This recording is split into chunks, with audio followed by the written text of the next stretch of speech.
मोदी सरकार जिस रफ्तार से अडानी को देश की संपत्तियां बेच रही है, देखकर लगता है कि 2024 तक इंडिया जो है वो अडानी रिपब्लिक हो जाएगा। ऐसा दावा हम नहीं, पॉलिटिकल तमाम एक्सपर्ट्स कर रहे हैं, इकोनॉमिक एक्सपर्ट्स कर रहे हैं, क्योंकि मोदी जी ने हाल ही में एक ऐसी सरकारी कंपनी को अडानी को बेचने जा रही है जो सोच से परे है। कांकोर यानी कि कंटेनर कॉर्पोरेशन ऑफ इंडिया, जो कि सरकारी कंपनी है जिससे सरकार को अच्छा खासा रेवेन्यू आ रहा है, सरकार ने उसे अब अडानी को बेचने की मन जो है वो बना ली है। और कितने सस्ते में बेचेंगे वो आगे मैं आपको बताऊंगी। साथ में ये भी बतलाऊंगी कि कैसे देश की पूंजीपति सब कुछ जो है मोदी जी एक आदमी को बेचने चले जा रहे हैं, जिससे एक्सपर्ट्स को लगता है कि एक दिन इंडिया जो है वो अडानी रिपब्लिक बन जाएगा। आखिर अडानी और मोदी का क्या है वो कनेक्शन, आपको मैं बताऊंगी, तो वीडियो को अंत तक जरूर देखें।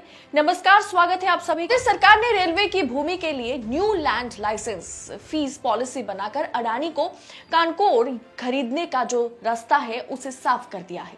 अब कंटेनर कॉर्पोरेशन लिमिटेड यानी कि कांकोर ने निजीकरण आसानी से हो जाएगा और इसे अडानी ही खरीदने वाले हैं। आपको जानकर हैरानी होगी कि भूमि लाइसेंस शुल्क जो 6% से घटकर सिर्फ और सिर्फ अडानी के लिए 1.5% 1.5% कर दिया गया।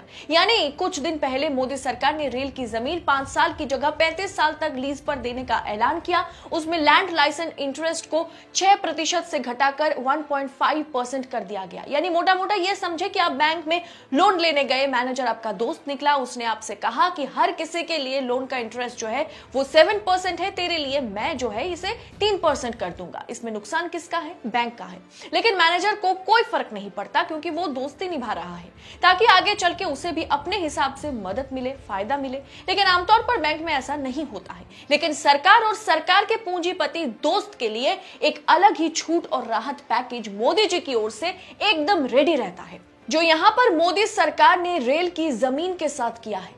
लेकिन रेल की जमीन अडानी को मिलने के बाद अब कंटेनर कॉर्पोरेशन ऑफ इंडिया में केंद्र की 55% हिस्सेदारी अडानी खरीदने जा रहे हैं। और मोदी सरकार ने रेलवे की भूमि के लिए न्यू लैंड लाइसेंस पॉलिसी बनाकर अडानी को कानकोर जो खरीदने का रास्ता है उसे साफ कर दिया है। देश के इंपोर्ट एक्सपोर्ट पर अडानी के टोटल कंट्रोल के लिए उसका कानकोर को खरीदना बहुत जरूरी है। कानकोर जैसी महत्वपूर्ण सरकारी कंटेनर कंपनी को खरीद कर वो देश की पूरी लॉजिस्टिक चेन पर कब्जा करने जा रहा है। आप देख ही रहे हैं कि पिछले 5 सालों में अडानी ने लॉजिस्टिक के क्षेत्र में अनेक कंपनियां बनाई हैं और रेलवे ट्रैक के आसपास बड़े बड़े गोदामों का निर्माण भी किया है। अभी देश के 11 बड़े बंदरगाह, गुजरात के 5 port, Bengal port, Tamil Nadu port, Goa port, Kerala port Adani के कब्जे में है। 7 बड़े airport, Mumbai airport, Ahmedabad airport, Jaipur, Lucknow, Thiruvananthapuram, Guwahati पर अडानी का कब्जा है। लेकिन इन पोर्ट्स पर लगभग सारा माल अंतर्देशीय बंदरगाहों से आता है, जिन्हें ड्राई पोर्ट्स कहा जाता है, जो कानकोर के पास है। कानकोर ही कंटेनरों के लिए रेल परिवहन प्रदान करता है, जो पोर्ट संचालन के लिए सबसे महत्वपूर्ण है। दरअसल कानकोर इंडिया यानी कि कंटेनर कॉर्पोरेशन ऑफ इंडिया, जिसे भारत सरकार में सबसे मुनाफे की कंपनी माना जाता है, जो रेलवे से जुड़ा पीएसयू है, उसका गठन 1988 में 83 करोड़ की लागत से कंपनी एक्ट के तहत हुआ था। और आज इस कंपनी की नेट वैल्यू है 32,000 करोड़। कानकोर से डायरेक्ट इनडायरेक्ट रूप में 10 लाख लोग जुड़े हुए हैं। इस वक्त कानकोर देश के लॉजिस्टिक क्षेत्र में लगभग 72% की हिस्सेदारी है। इसके कुल 83 टर्मिनल है, जो देश भर में अलग अलग स्थानों पर 43 टर्मिनल रेलवे की जमीन पर हैं, जिनकी अनुमति लागत जो है वो कम से कम 25,000 करोड़ की है। भारत में केवल कानकोर ही सामुद्रिक व्यापारियों को रेल मार्ग से कनेक्ट कराया। इसके लिए रेल और पोर्ट अडानी के हाथ में है और बीच में कानकोर को भी अडानी खरीदने जा रहे हैं और मोदी सरकार उसे पूरा सहयोग कर रही है। इसलिए पत्रकार गिरीश मालविया ने कहा है कि 2024 तक इंडिया नहीं रहेगा, बल्कि इस देश का नाम अडानी रिपब्लिक हो जाएगा। बात मजाक लायक बिल्कुल नहीं है, ये मुद्दा काफी गंभीर है। सिर्फ एक पूंजीपति को बढ़ावा देना देश को और ज्यादा इकोनॉमिक क्राइसिस में डाल रहा है। मोदी सरकार तमाम तरीके से अडानी को लगातार फायदा पहुंचाती हुई नजर आ रही है।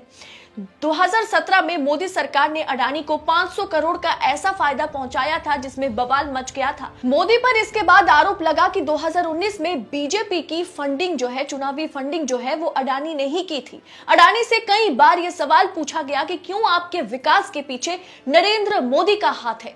मोदी जी ने सबका साथ, सबका विकास, सबका विश्वास का नारा दिया था, जबकि हकीकत में सिर्फ एक शख्स का ही हुआ विकास। देश की संपत्तियां जिस तरह से प्राइवेट हाथों में सौंपा जा रहा है, खासकर अडानी अंबानी में भी सबसे ज्यादा अडानी को बेचा जा रहा है और वो भी कम इंटरेस्ट पर लीज भी दिया जा रहा है, उससे नुकसान किसका हो रहा है? देश का हो रहा है।